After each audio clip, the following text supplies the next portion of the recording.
Uh, Good afternoon, good morning, good evening, depend where you have joined from. So thank you for joining. First of all, it's a pre-COP webinar. We are going to talk about waste to value and a very specific, interesting case coming from Pakistan that is around the Sutra Punjab. So we are joined by this team panelist, and we will build all that conversation in a due course.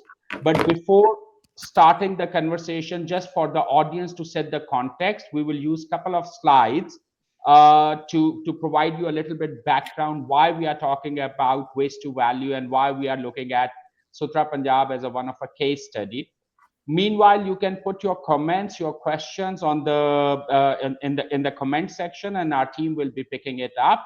And we definitely would like to have as many questions and the comments which can help you to understand the concept of waste to value, as well as what Sutra Punjab has achieved in such a short time and how. So we are joined by Sutra Punjab team as well, and we have got Mr. Shakeel Ahmad, who is a secretary for local government and the community development department, government of Punjab here. So just to give you a context initially, the waste is something which is considered as a one of an asset, and it is something which every country is discussing for a while now.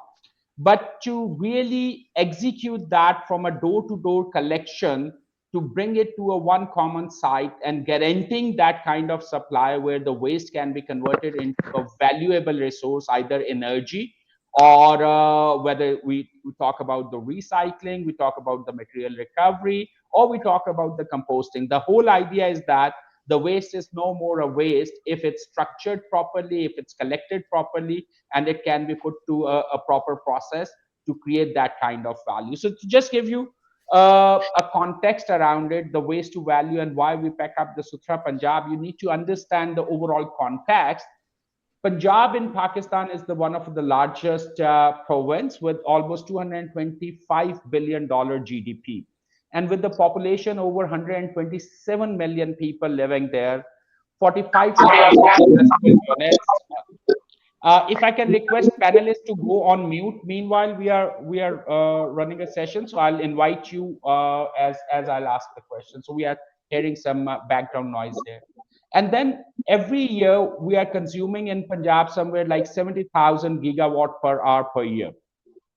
And the entire industry faces an ongoing unmet need for the clean energy alternative, recycled materials, and the effective waste management solution. And that's where the Sutra Punjab came into play. It's a municipal solid waste management program, and it's basically started with the vision of zero visible waste province. Very bold vision with our current CM, Ms. Marian Nawaz, and then we are going to touch every household on that project. So it's not the pilot project. It doesn't start like pilot to scale.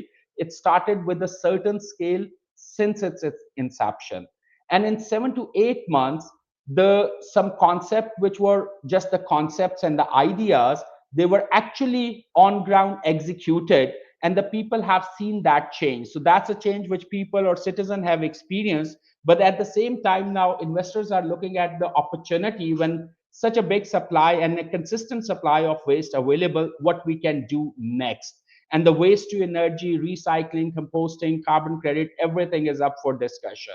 And the entire project was based on a very strong, bold vision, governance structure, and the technology and data, which is basically make it very unique as a digital twin, which they run in a one room where the entire thing is controlled. So in a control room, they can see what's happening across the 36 district as and when it happens. So starting from the attendance to the fleet management, everything is digitally mapped, and we can see that measurable and visible impacts across the provinces.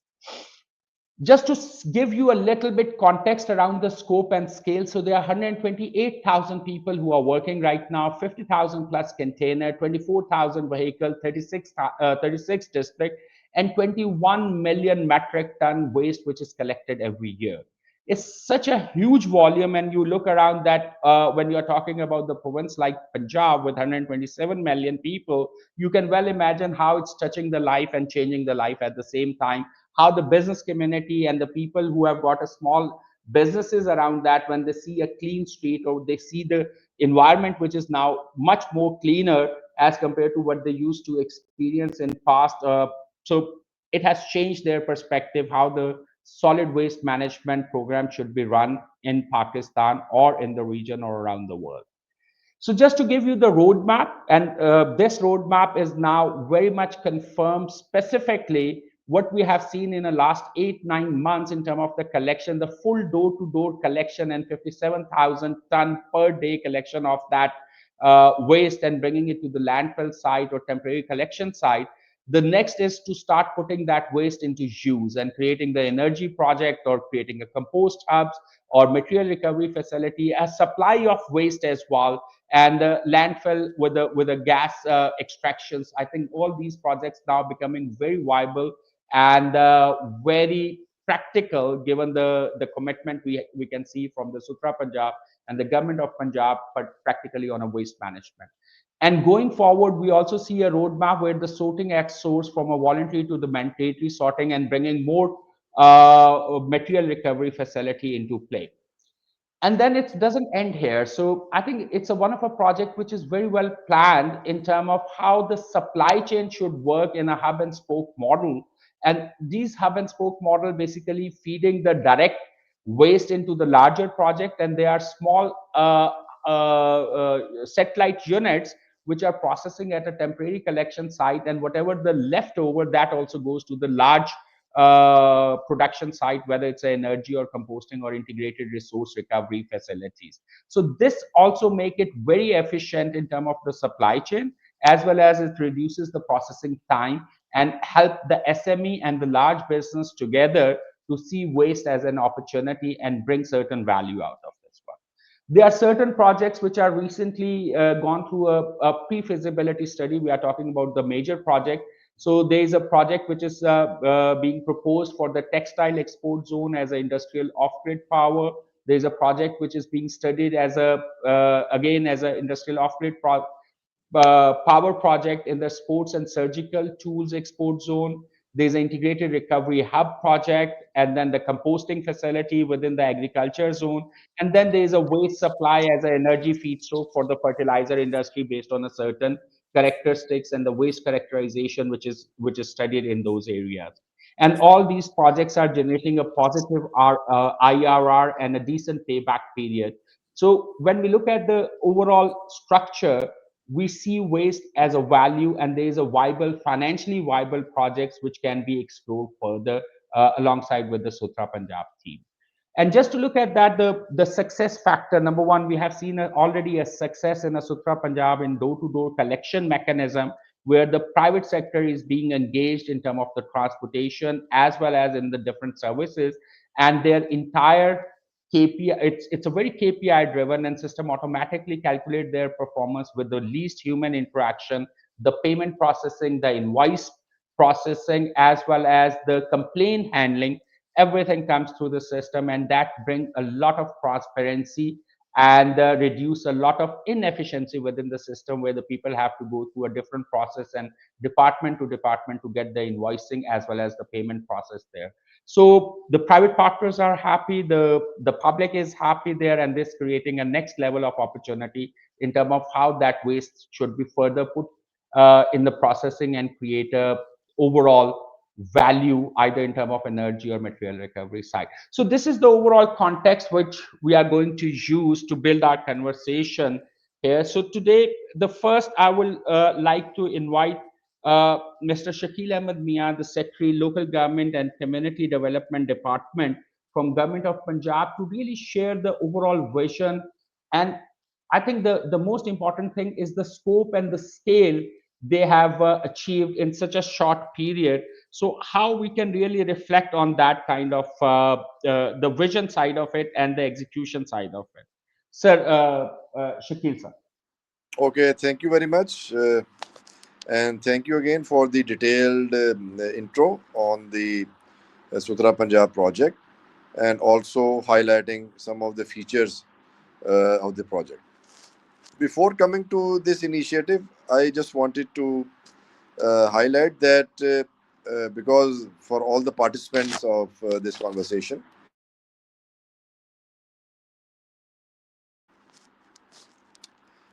we had a waste collection system in only a few, I would say, 6 or 7 major cities of the province. So it was basically catering out of the 127 million people. The system was catering about not more than 30 million people. So the rest of the population had basically no system for solid waste collection and disposal.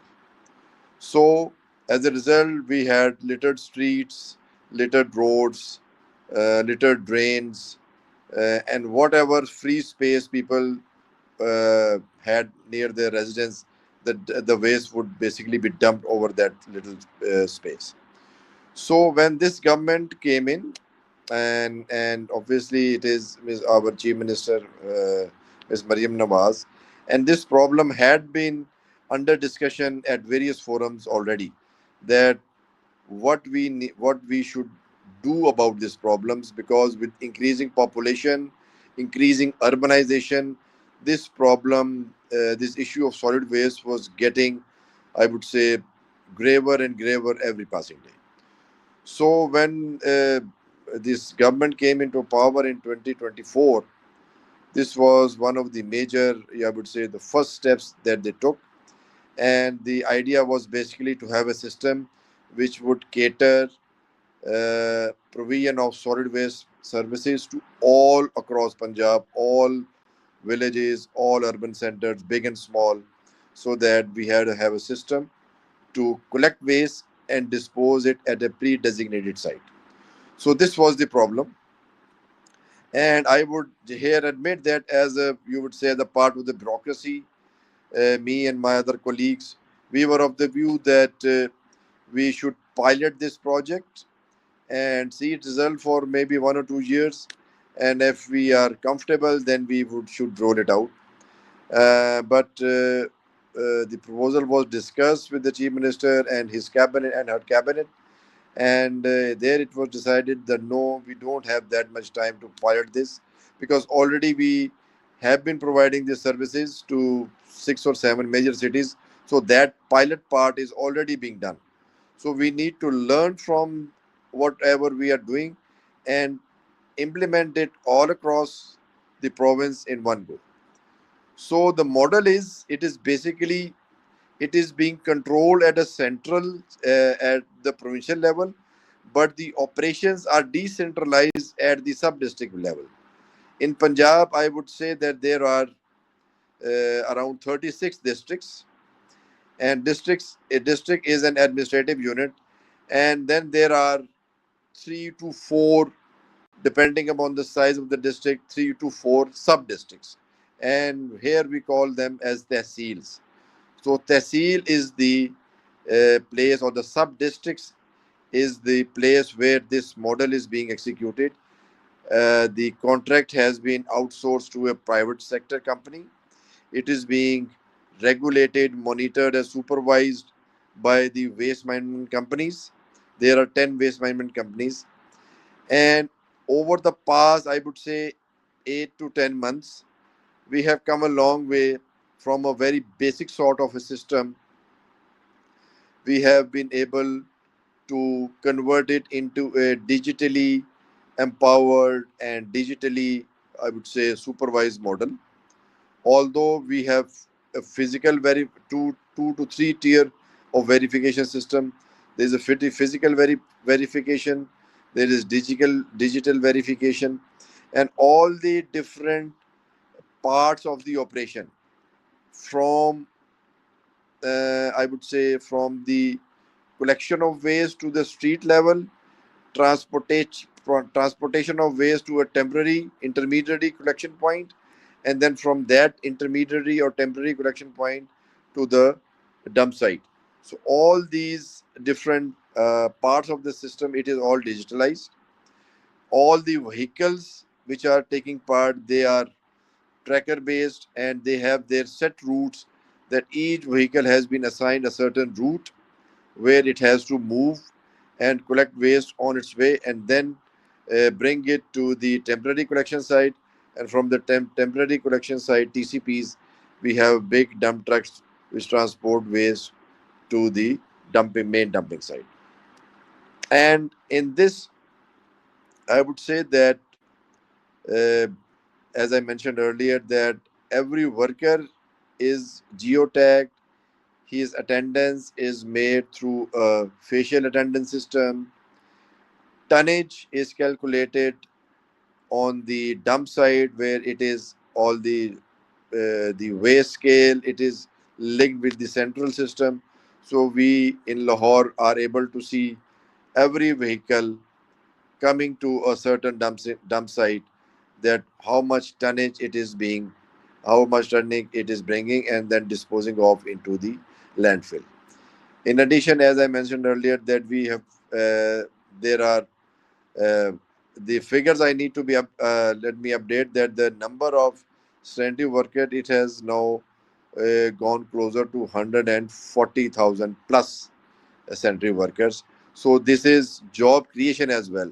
140,000 direct jobs have been given all across Punjab, and these jobs include, I would say, of sanitary workers as well, and as well as managerial positions, because the whole operation runs around HR management and fleet management.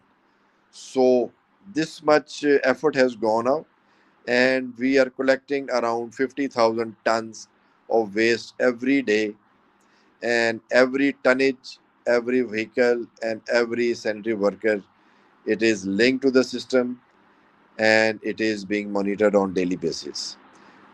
This system, I know that to have a perfect system, it will take a little more time, but we are confident that the distance which we have covered in the last 8 to 10 months, we are very hopeful, and with the support of, I would say, the government and all the other departments, I think the local government department is very confident, and that we would be able to achieve a degree of accuracy.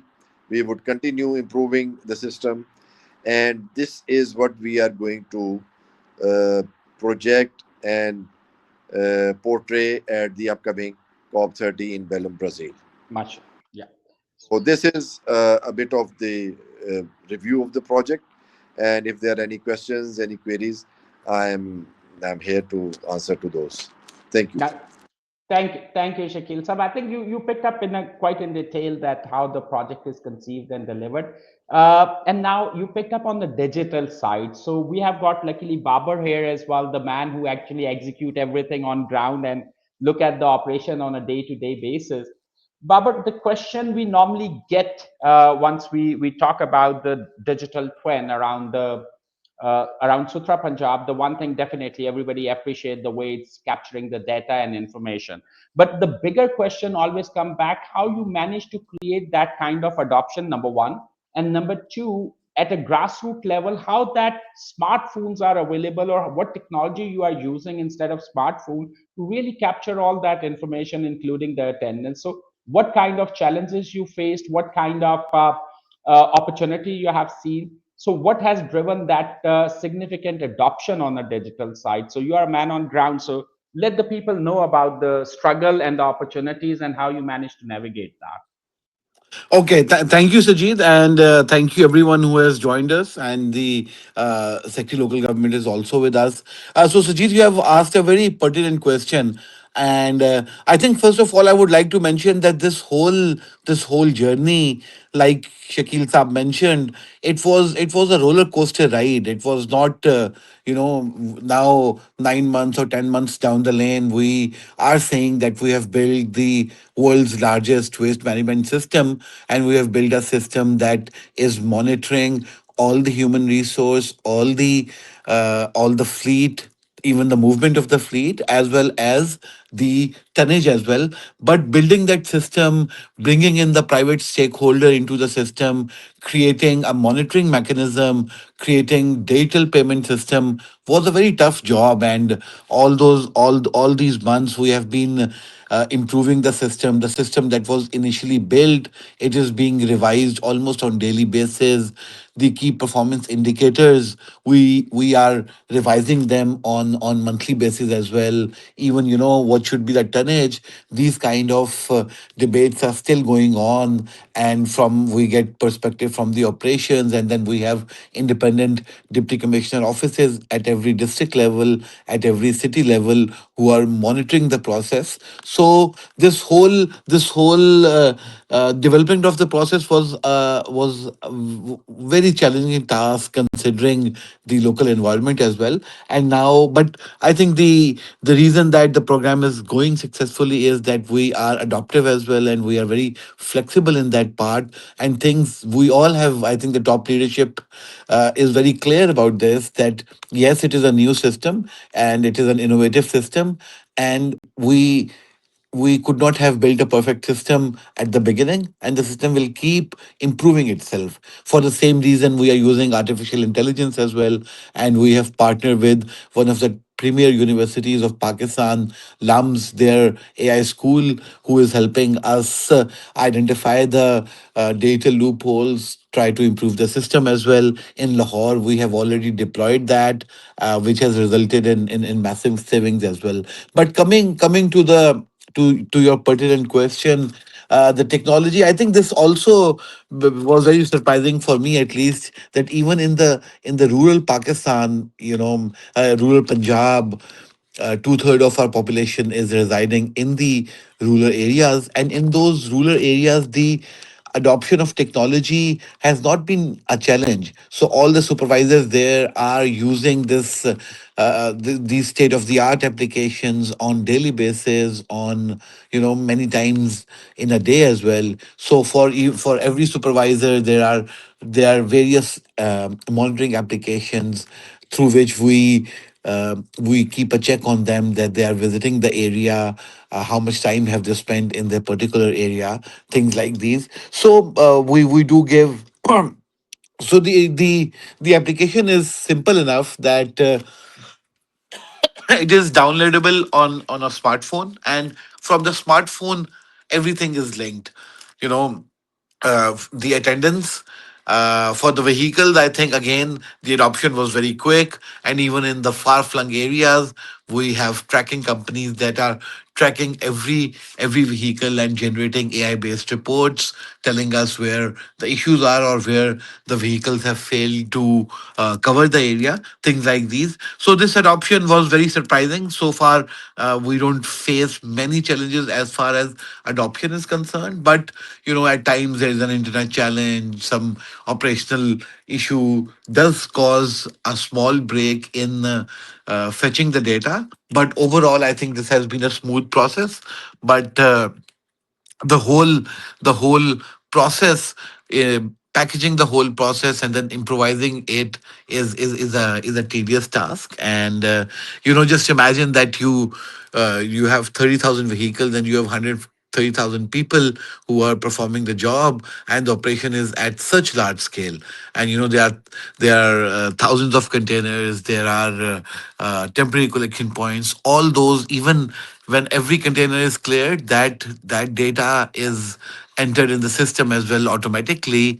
And from there, we do get an idea that in the urban areas how much clearance has been done. So yeah, this has been a No, thank you, challenging Bob. thing. Yeah. But the good part is that you managed to create something which normally is not expected to be created in 8 9 months. So I'm sure it's a roller coaster, but in the right direction, with a lot of learnings and flexibility. That's the way to go. So that brings me to the Becky. Becky, you are Becky is CEO of Hub 1060, and based out of Hong Kong, and one of a veteran in a waste management. So you have heard about that, what Pakistan is doing, and the China is doing the similar thing. So what are the key learnings the China and Pakistan can exchange and see that how that integrated waste management from a collection to the conversion into a value, and including the investment side. So what are the key learnings which these can share with each other to improve the process further? Okay. Good evening, everyone. Thank you for having me. It's a privilege to be here today. My perspective is shaped by two key experiences. First, as a CEO of a Hong Kong-based firm with deep connections with Asia. And the second, my hands-on time as a CEO of Hangzhou Jinjiang Sanitation, Pakistan. That experience gave me a direct understanding of the local opportunities and challenges, which makes sure Punjab's initiative particularly close to my heart. And I've also witnessed one of the most remarkable transformations in urban management, which is China's journey in scaling integrated waste systems. The progress from digital tracking to advanced waste to value offers a rich experience of operational and investment insights for Pakistan. So let me share three key areas of learning that can help accelerate Punjab's success.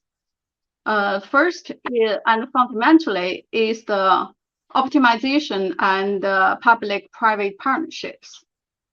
You know, China moved beyond simple contracts to model built on clear service metrics and payment transparency. The government's role evolved from being just a policymaker and contract regulator to a performance-driven partner. Payments were tightly linked to measurable outcomes, like tons of waste per seed, energy generated, or recycling rates achieved. This alignment of interest is crucial. It de-risks investment for the private sector, as the revenue model is very clear. From my time on the ground here, I saw firsthand how this clarity can unlock significant private sector potential.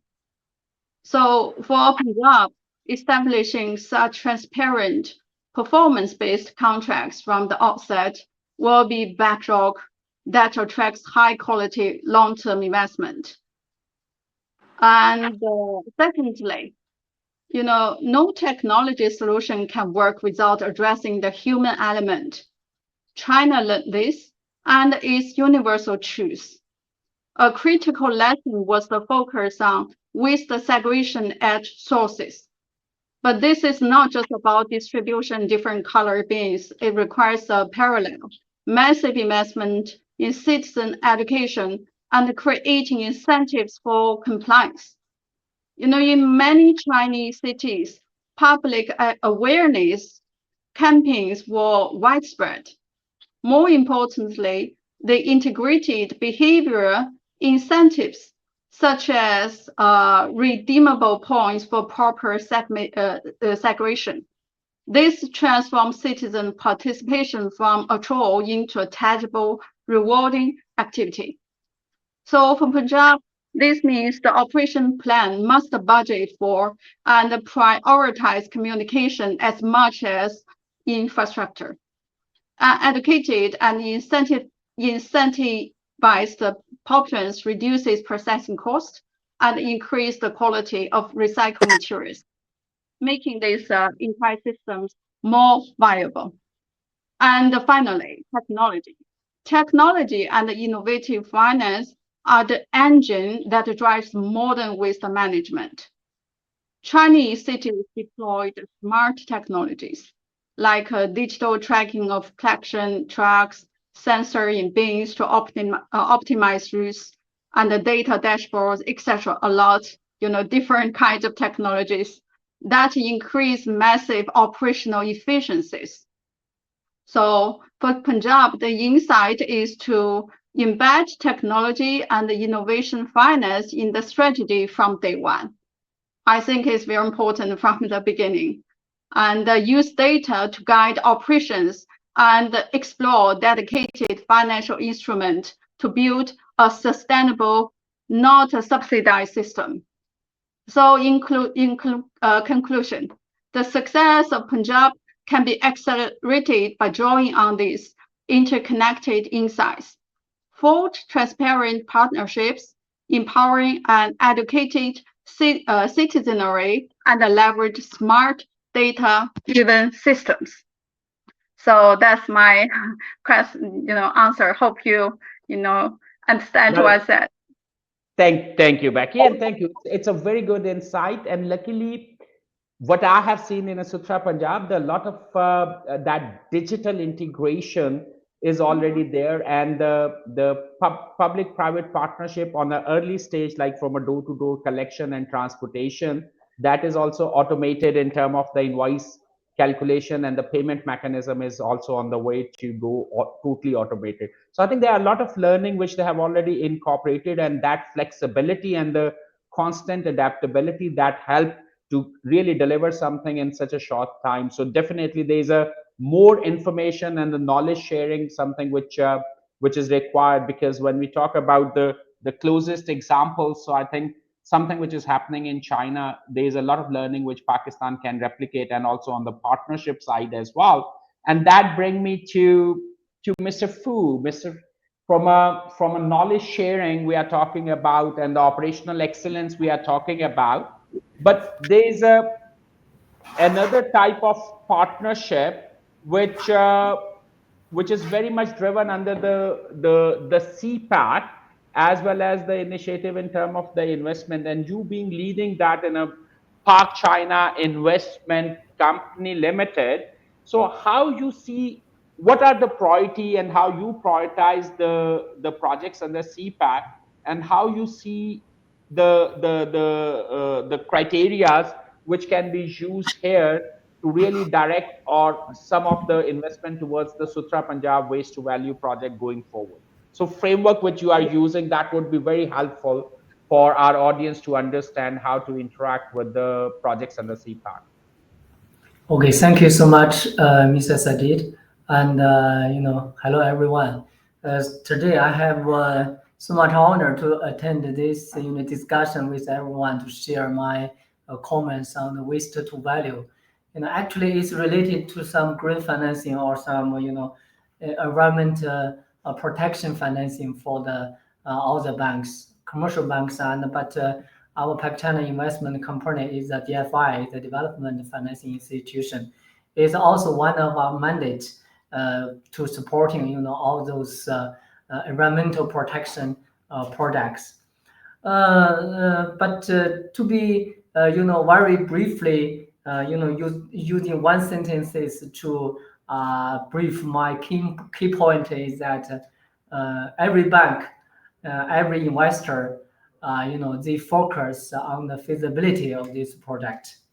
So for the feasibility of this project, it means that for every project, either is green project, green financing project, or either is some development of core or even high pollution project, it must have some feasibility.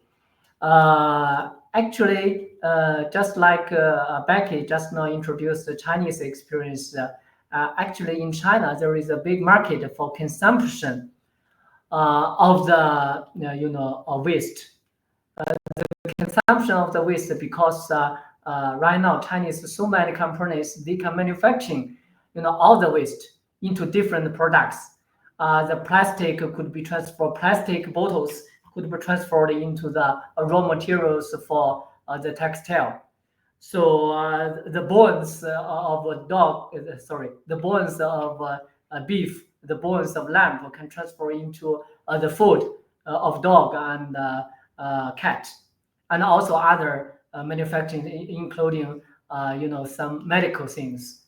So and also the human and the animal feces could be transferred into gas or something fertilizer for the plantings, and also other things, because China right now has so many chemical and also related manufacturing factory lands to produce all this waste. So just now we just discussed about the the collection of the waste. So this is a basic thing for we, if we want to transfer waste into value. So we must have a good system, good management mechanism to collect all the waste. And the next step is to categorize, this waste into different, utilize. And the third step is to sell all these different waste to different producers. And also possibly we could, have some simple manufacturing and export to China as a raw material to produce, some other high quality products. So this is from banking side, we value this project is feasible or not feasible. For example, right now there are so much plastic bottles in Pakistan could not be used, only throw out and as a rubbish. But right now in Lahore, the one of Chinese company, Challenger company, they will set up a factory. It's high technology, not so high technology in China, but it's a high technology, textile manufacturing. They will collect, they will use the raw material from the plastic bottles, and they transfer into raw materials for the textiles. Then they manufacture different clothes, then export to Adidas and other brands, as OEM for them. So this is one of products what I want to mention. There are also some Chinese investors are also focused on the bones of the beef and lambs because they just think right now in Pakistan so much waste on all those bones, because these bones it actually is very how to say that has many has much fruitful vitamins and many ingredients for survive for the cat, for the dogs, for other animals.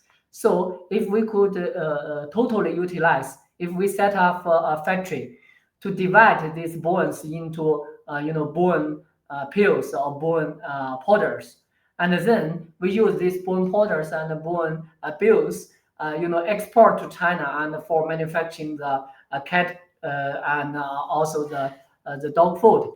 It's also a very good project for investment for us. So actually, right now, everyone knows Impakt has from phase 1 to phase 2. Phase 1, so many power projects has been set up, including some is possible a little related to pollution. For example, tar coal product. But actually, tar coal product is for full utilization of the resources of the Pakistan. Actually, right now, entire desert right now has become transferred into some green field right now because of the so much tar, power project.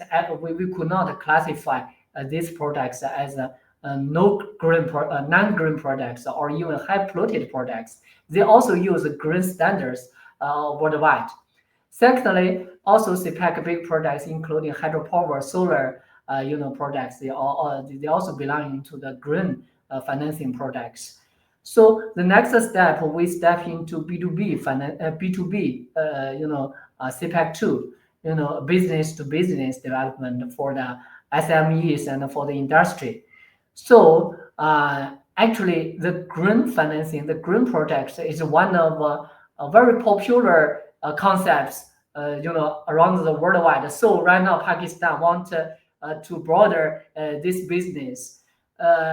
This business is a very good idea. Every company, Chinese company, and the Chinese banks here, they also has been fully utilized the green banking financing standards. It's totally okay. So actually, it could be a very good accepted by the banks if this product is a green product. Yeah. But SPP in Pakistan also will give some beneficial policies for banks. Definitely. Possibly, you will have a very good, lower interest rate for these products. possibly, the SPP will also set up some flexible, wider lending criteria for these projects. But every project is feasible or not feasible, or will up to each banks their own judgment, because finally they will make sure the repayment of the loans. They will make sure could have the dividend distribution. So this is what the banks are thinking for all the green projects. Even right now, for Punjab province want to transfer waste into value. It's a very good idea if we could put into implementation. But I think we must connect all these ideas into some specific, very specific projects, like what I mentioned. The challenges, textile zone, the bone manufacturing. And also in Faisalabad, right now there are some Chinese medical companies. They produce capsules, medical capsules, and also some gelatins like that. They also all use this waste, so to transfer all these products. So actually, right now, many Chinese companies, green Chinese companies, including solar companies, and including some high technology companies, they want to transfer into Pakistan. They have some willingness to fully utilize all this waste in Pakistan. But the bigger issue is that they do not have the system to collection for the waste. And they also do not want to waste their time, money, and energy to produce raw materials from the waste, The waste, because yeah. it needs Pakistan to firstly collection all the waste and then secondly transfer this waste into some raw materials. Then the Chinese companies could directly use the raw materials to making different kinds of products, then export or or consumption by the local market. So this is what I want to say on this discussion, and I hope this idea could be quickly implemented in future in Punjab province. And if any good projects, definitely our company will following these projects very actively. And we will, if you need any Chinese partners, we will find these Chinese partners to transfer these ideas into reality if possible. Thank you. Now, thank you, Mr. Fu. And I think that's a very interesting and very relevant guidance for anybody working in this public-private partnership. So not only the number one, the financial performance has to be there, so the ROI has to be there, so the return has to be there. But at the same time, sustainability and the climate-related KPIs need to be met as well to qualify as a green. And thank you for highlighting that there are a lot of Chinese companies who will be interested to work in that, provided they can review those pre-feasibility study, and you are there to really help the government as well as the businesses to connect with them. So thank you so very much for your time. And now it brings me to Paul. Paul, you have got a very interesting background, starting from a social side and talking about the impact, and also talking about how you can really see that social frameworks which can reflect on these progresses which we are talking here. And the Becky raised earlier a point. It's not only about how we do things, it's how we create that awareness and change in the integrated behavior of the Sajjeed, people. sorry, I cannot hear you. Paul, can you hear me? Yeah. So, Babar, I think other people can hear me. So, if you can just check on your side. Becky, you can hear me as well, right? Yep. Thank you. So, Paul, the social side of it, the behavioral change, I think Babar also highlighted the challenge was not on having a technology, it's the adoption and the journey of that adoption. And similarly, Shakeel Sahib highlighted the bold vision and then execution. Again, that's something where the human factor come into play. Mr. Fu also highlighted that if we are talking about the investment, there are people behind it, and the people have got their own KPIs, whether it's ROI and it's green. So everything has to be aligned. So if we look at from your perspective, how you see that social KPIs or a framework which can help to drive that change, particularly from a behavioral side, where even from an investor side, they also prioritize the green side as well as the financial performance and the social behavior in terms of sorting at source side. So what can drive that, and how you can help and provide a perspective around it? Well, thank you for the question, and it's a very complex question. But the thing that I first of all I appreciate is what everyone else has shared, and the incredible work that is happening in countries like Bangladesh and China and so on.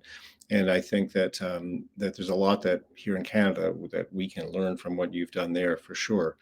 And I think the context in Canada is obviously just very different. You know, here you've got a country which is a geographically enormous country with a, relatively speaking, a very small population. We've got only 40 million people or so here in Canada, in a country that is much bigger than, you know, I don't know what the multiple is, but, you know, far bigger than a country like Bangladesh. So I think I think that has led to, like, on the one hand, here in Canada, politically, socially, and so on, I think there's obviously an acceptance that, an understanding that that, you know, we ought to be contributing, of course, to all the SDGs, in particular SDG 13 that we're talking about here today around climate action, and the related United Nations Environmental Program and Global Methane Pledge by 2030.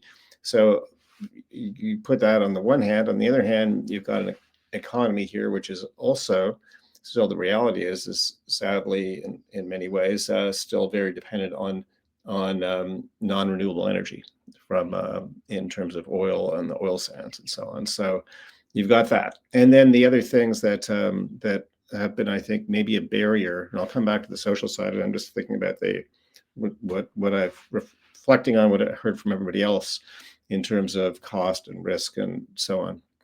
You know, the couple of context, I think, for waste to energy is one is you know, the lack of land for land, lack of landfill land, and increased cost of that, and the increased cost and demand for electricity. So those are two drivers for the things we're talking about today. However, in Canada, there is not a lack of land for landfill. You know, so that's just a completely different reality. There's lots of land, and the cost, it was actually a relatively low cost for electricity. And the population is increasing, but probably not as much as in other jurisdictions.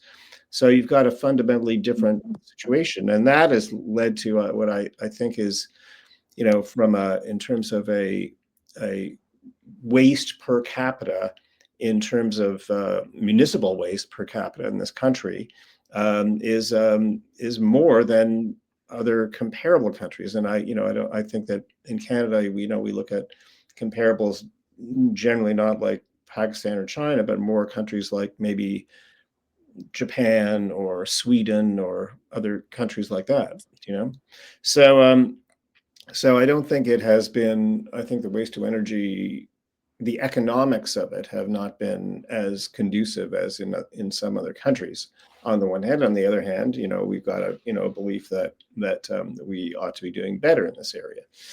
But the other thing that I would say to it is, and one of the things that I guess we have direct experience in is, I think what you were alluding to, which is the implications, the other SDG implications of converting waste to energy. So that related to increased employment or better health outcomes, better community well-being, less food insecurity, and so on. And these are all related to things that are really directly related to the priorities for that the UN has stated in terms of environmental progress. And the areas are, of course, energy, agriculture, and waste. So so that's and I think that so again, from a Canadian perspective, like, I think the opportunities to be more to be implementing more waste to energy facilities are huge, and there are only 6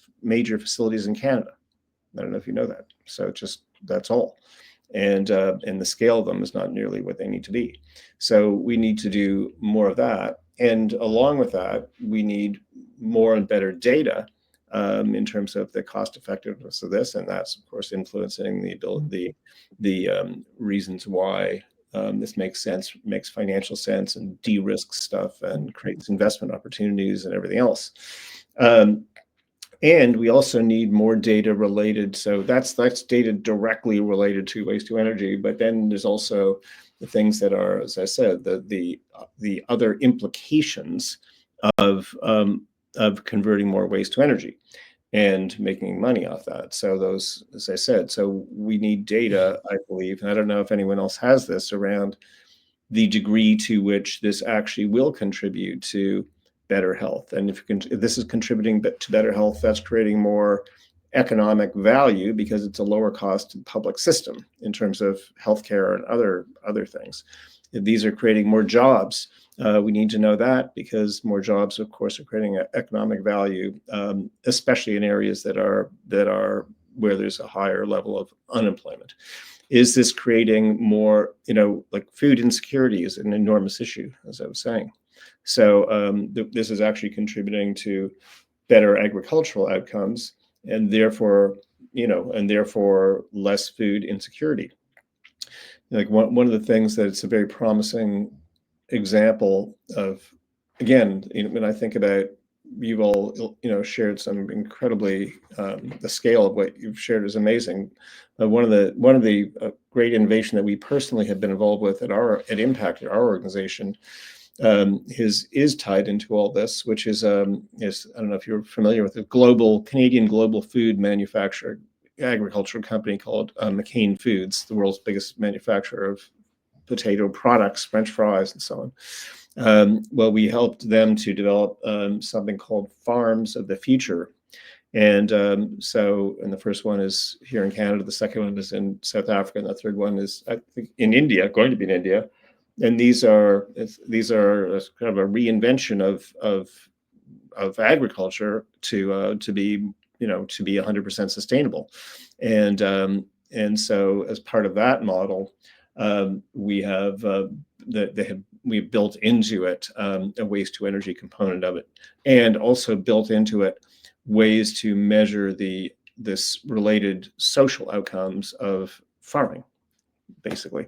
So it's very interesting, and these are more in a rural context rather than municipal, but it's still, I think, a lot to learn from that. So, I guess, so when I think of the opportunities here, I think of this combination of things, which is, aligning with what we all know are global UN priorities in this area. Number two is reducing cost and creating value.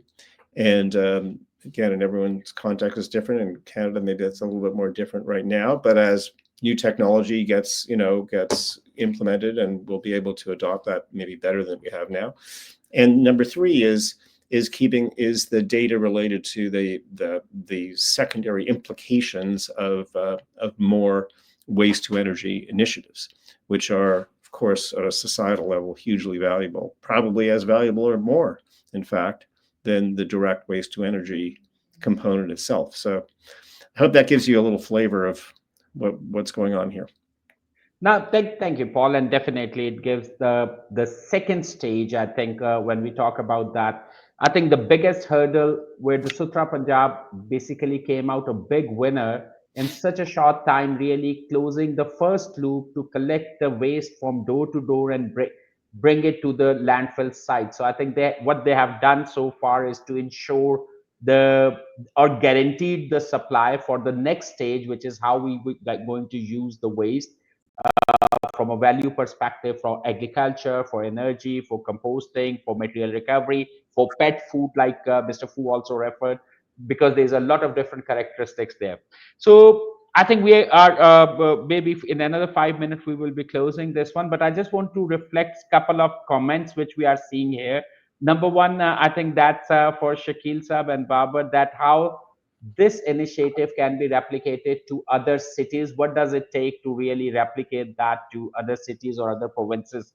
I think they meant from that perspective. So definitely you will be seeing people coming to you asking that what they can be done in Sindh, Balochistan, and KPK on that side. There's a one comment, Becky, for your side, that engagement, and Paul also for you, the engagement of citizen and the awareness campaign that has got a highest ROI when people start learning about it and they start doing a sorting, whether it's through the incentive program or through the awareness and responsibility side. So I think people picked up that comment very seriously and they are really appreciating that awareness side. Mr. Fu, I think the one comment people pick up is around the way you have explained the supply line, that from a waste to raw material to the finished good. I think that's something which again, I'm sure waste to value in the second stage, that's something which we're looking. The first hurdle I think Sutra Punjab has overcome is to ensure the supplies, and now how we leverage that supply, how we raise the investment and put that in a project. But a lot of guidance coming from your side is definitely will help to create those feasibility study and connecting with the Chinese companies which are interested there. Uh, I think more or less I just summarized the comment. I think Babar, there's a one question. I think it comes for you. Is the overarching strategy when we talk about the waste into the value stream? So what you feel is the highest value which we can generate? It's energy or recyclable or the carbon credit. So where you see that value coming from, utilizing that waste in the second phase? Uh, I think uh, I think it is definitely the recycling part, but I mean, which is more tedious as well, because there is only a limit to how mechanical you can make it. But at the same time, if we talk about the most value that can be driven because of the massive size of the waste that we are collecting, I think converting it into biogas or energy form or electricity will be the most valuable. Thank you, ma'am. Shakeel Sab, any final comment before we go for the closure side? I think this is something which you and Babar, you have done a wonderful job around it, and there's a global recognition we are seeing there. It's not only what you have delivered, it's most importantly in the time which it was delivered, like in a 7, 8 months, that's phenomenal. So if we can do something in those 7, 8, 9 months, so I'm sure a lot of people are excited about the next phase. If the waste is collected, how quickly we can start converting it into a value, starting from recycled materials, energy, compost, and the credit. So Shakil Sab, any final words from your side? Sir, you are on mute, please. Yeah, please.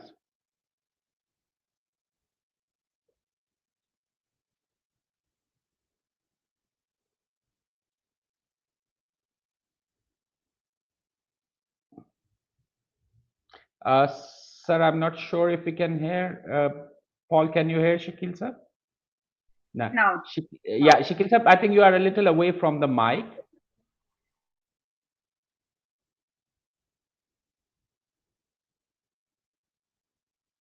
No, sir, we are unable to hear from your side.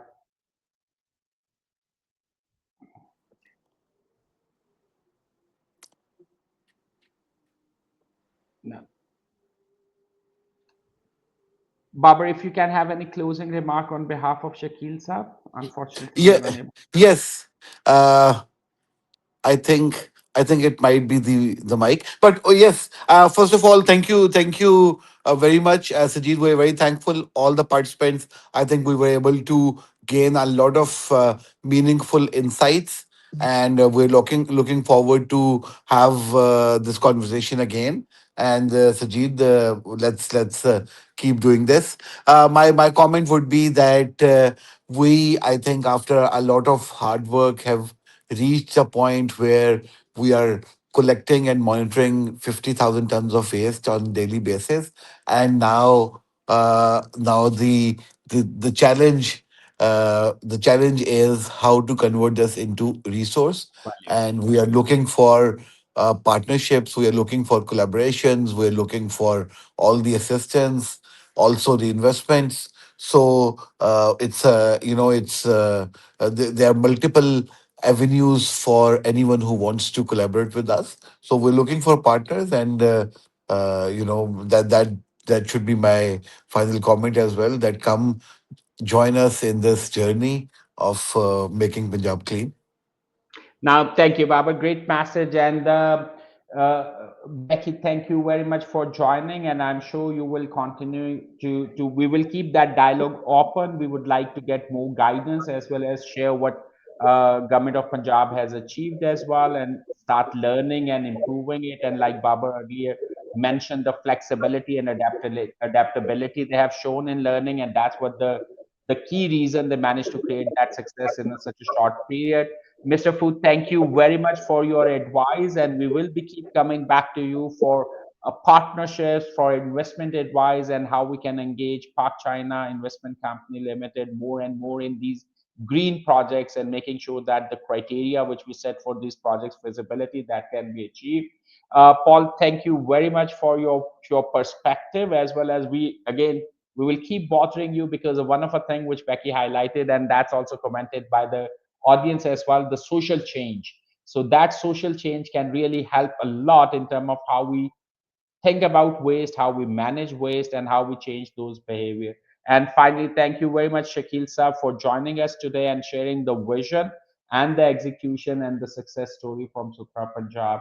So from my side, guys, thank you very much for taking out time. I really enjoyed the session, and every comment which we have shared by you basically added value, not only from in my knowledge. I'm sure a lot of audience has also benefited from what is being shared here. So thank you very much, and we will be in touch with you. We will be coming back for more information and sharing what the next steps are and the progress Sutra Punjab is making around it.